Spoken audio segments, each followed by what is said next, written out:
Joining us this morning from Grandhaven Living Center, we have Olivia Santioni. Good morning. Hi, good morning.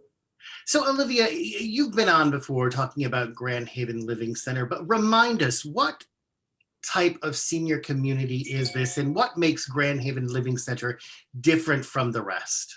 Yeah, of course. So at Grandhaven Living Center, we have both assisted living and memory care, and we are licensed as an adult foster care through the state of Michigan.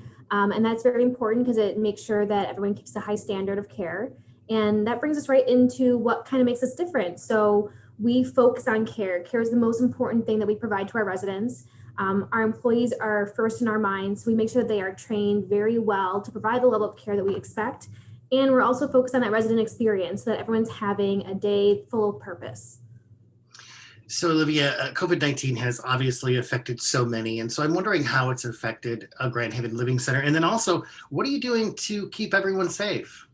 Yeah, so it's been challenging, I think, for everybody involved with COVID-19 in any industry, but especially with senior living. We have had to limit visitations as an order that came through MDHHS.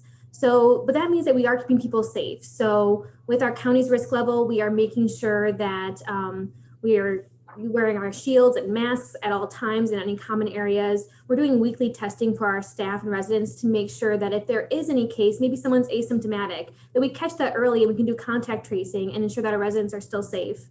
And we screen every person every day at our front door. You have to get your temperature taken, you have to fill out a survey. So those are some of the steps that we've been taking.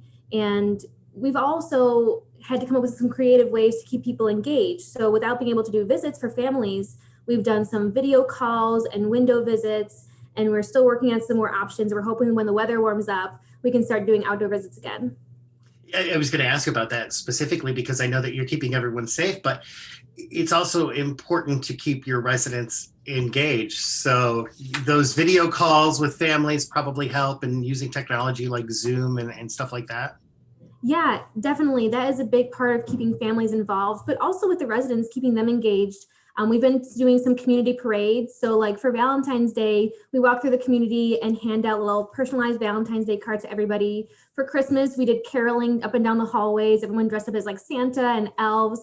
And so we've had to make our activities, instead of large group activities, we've created these traveling activity carts. So we have all the fun stuff and we make it mobile and we go around to each person's room to really give them that quality time. Thanks for joining us this morning on the Morning Blend. Thank you, I appreciate it.